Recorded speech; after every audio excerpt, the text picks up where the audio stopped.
Today we're going to be talking about some of the good things from Splitgate 1 that weren't brought over into Splitgate 2. This video isn't meant to be any hate towards Splitgate 2. I think the dev team's doing an amazing job. Remember, this is the beta, so some of the technical things like missions not progressing, that's to be expected.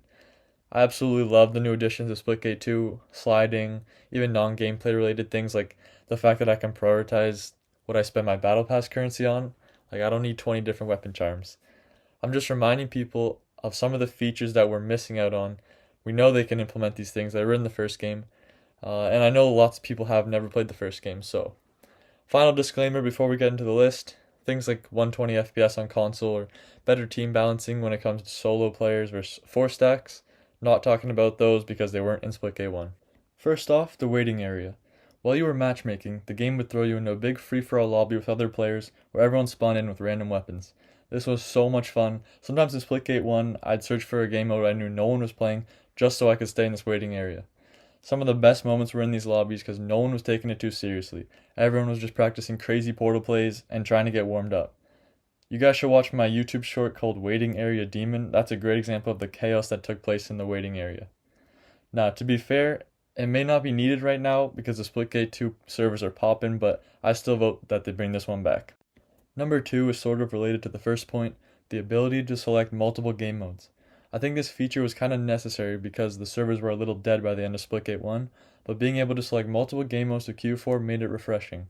It's kind of like shuffling your music playlist. You just let the game decide the game mode based on a few options you enjoy. Number 3, the daily login streak badge. This was a little icon on your player card that showed how many consecutive days you'd played Splitgate 1. It doesn't seem like that big of a deal, but this got people on the game. It's sort of like a Snapchat streak. People would genuinely log on and play just so they didn't lose their daily login counter.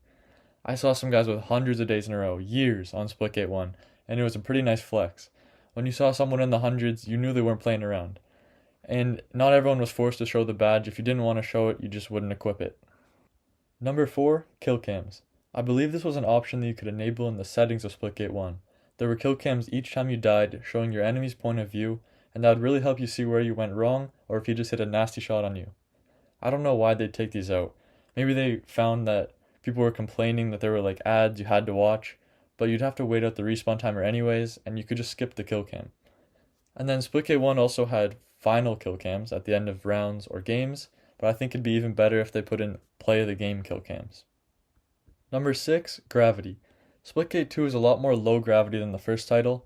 It's not too bad, and I'm probably just complaining about nothing and not used to it yet, but when I'm jetpacking up in the air to win a gunfight, I'm kind of like a sitting duck on the way down. I get beamed by the other enemies. In Splitgate 1, I'd jump up and then return to the ground a lot faster, and I'd be able to get to a portal and get out of there without dying. Finally, number 7, a camo grind. In Splitgate 1, the gold camo grind was a fun sense of progression, and it was pretty extensive. There were different types of challenges like double kills or kills through portals. It took a pretty long time to get all those camos too, so they were somewhat rare.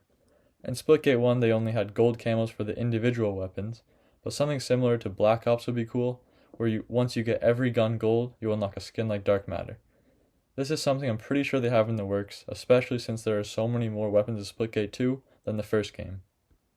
So there's my list. I haven't been paying too much attention to social media or what the community's been saying because I've been playing this beta, but I know a lot of people have been complaining that the maps don't have enough portal walls. Personally, I haven't found that to be too big of an issue. But please leave some likes in the leave some likes in the comment section. Leave some suggestions for what you think Splitgate 2 should have in the comment section, and make sure to drop a like on the vid.